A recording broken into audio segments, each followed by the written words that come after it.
हाँ जी। तो अब तक जो हमने पढ़ा था, वो था फंक्शन की कॉलिंग से संबंधित बातें और फंक्शन के आर्गुमेंट से संबंधित।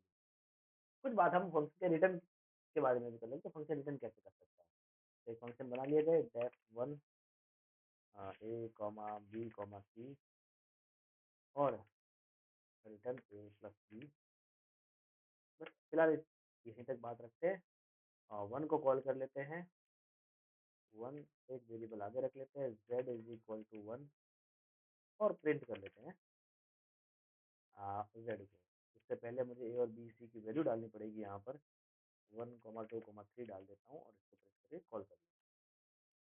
बोल रहा है कि करे तो हाँ जी, टू प्लस थ्री को ही रिटर्न करने जा रहा है, ए और बी को ही रिटर्न कर रहा है, तो उसकी value one plus two is equal to three आ भी रही है। पाइथन जो होता है वो एक फैसिलिटी और प्रोवाइड करता है।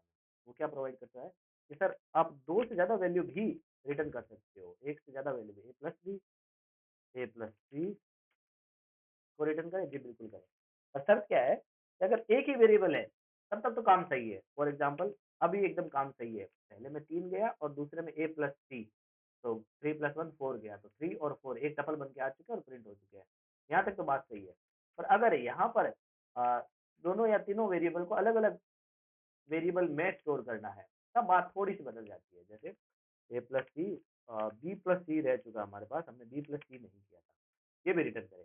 अच्छा, अभी भी एक ही वेरिएबल है, काम एकदम अभी अभी भी सही है, 3 4 और 5 आ रहा है जो एकदम करेक्ट है। पर मैं ये ऐसा नहीं चाहता, मैं चाहता हूँ जेड में एक वेरिएबल आए, दूसरी वैल्यू दूसरे में आए और तीसरी वैल्यू तीसरे में आए।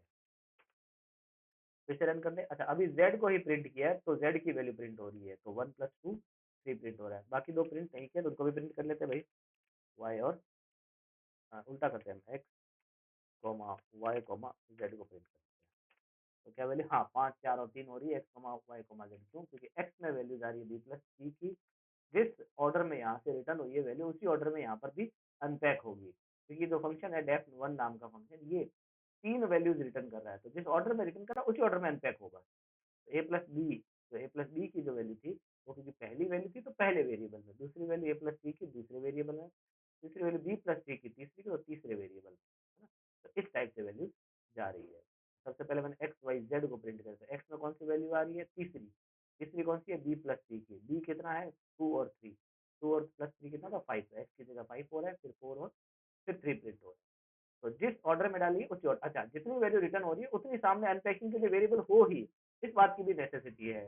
तो जेड इज कॉमा वाई, ये काम मैं नहीं कर सकता। क्यों? क्योंकि सब यहाँ से 3 वैल्यूज है और सामने 2 ही दिख रही है, तो अनएक्सपेक्टेड है कि साहब too many values to unpack है, 2 मैं कर नहीं सकता भाई। या तो एक ही हो तो एक टपल बना के इसको रिटर्न कर देगा। यहाँ पर अब एक्स नाम का कोई वेरिएबल नहीं रहा है, जेड ही रहा है, तो एक है तो टपल बना के अच्छा एक नहीं है तो आप जितनी वैल्यूज है उतने वेरिएबल भी डालें, तो उन सारी वैल्यूज को ये रिटर्न कर देगा। इस बात का हमें ध्यान रखना है कि अनपैक रिटर्न करते समय मल्टीपल वैल्यूज अगर रिटर्न करनी है तो कैसे इसे अनपैक करना है, कैसे कैसे वेरिएबल में डालना है।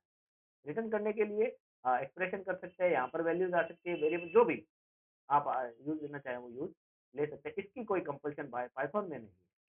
अच्छा, एक और बात है इसमें, वो बात क्या है कि सर हो सकता है कि कोई फंक्शन ऐसा हो जो कुछ ना रिटर्न करता हो।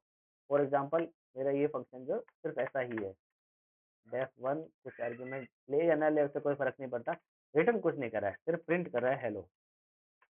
अच्छा, इससे पहले एक काम को मैं ऐसा कर देता हूँ, ए कॉमा बी कॉमा सी और उसको रिटर्न करवाता ही हूँ।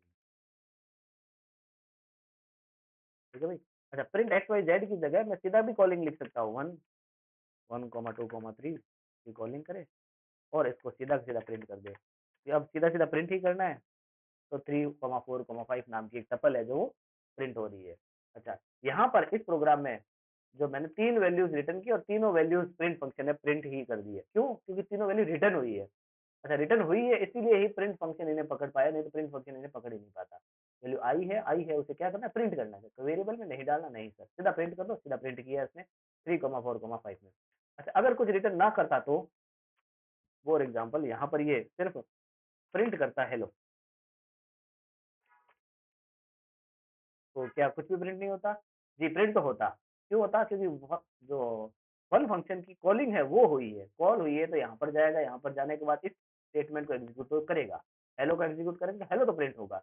और उसके बाद ये प्रिंट फंक्शन है, ये कुछ एक्सपेक्ट कर रहा होगा कि इससे कुछ आए वैल्यू, और मैं उसे प्रिंट करूँ। और इससे क्या आ रहा है? कुछ नहीं आ रहा है, नन आ रहा है। अच्छा नन आ रहा है तो नन ही प्रिंट होगा।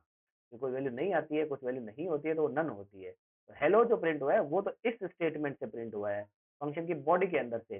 जब ये कॉल हुआ तो सबसे पहले कैसे कॉल हुआ है? सबसे पहले ये प्रोग्राम सिर्फ देखा गया है पाइथन के इंटरप्रेटर से, एग्जीक्यूट नहीं किया गया है।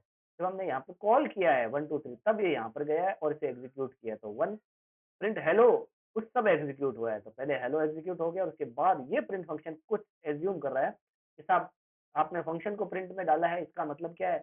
ये प्रिंट फंक्शन है, ये कुछ ना कुछ रिटर्न देगा मुझे प्रिंट करने के लिए। ये वेट कर रहा है पर कोई भी फंक्शन वैल्यू रिटर्न नहीं आई। प्रिंट के बाद हेलो प्रिंट होने के बाद फंक्शन एंड ही हो चुका है, रिटर्न नहीं आई। तो ये बोल रहा है हमको तब कोई भी वैल्यू रिटर्न नहीं आई है, नन आया है। नन का मतलब कुछ भी नहीं आया। कुछ नहीं आया तो यूजर को बताना तो पड़ेगा ना, क्या नहीं आया? तो बता दिया नन आया है, तो इसका मतलब कुछ भी नहीं आया है। आप इस बात से सेटिस्फाई रहे। तो ये दोनों चीजें थी पाइथन के रिटर्न से, फंक्शन के रिटर्न मेथड से। तो आपको कैसा लगा ये मेरा ये प्रोग्राम? अगर आपको मेरा ये प्रोग्राम पसंद आया और आपने इससे बहुत कुछ सीखा है तो मेरे वीडियो को जरूर लाइक करें और मेरे चैनल को सब्सक्राइब करें। थैंक यू एवरीवन, लाइक करना ना भूलें।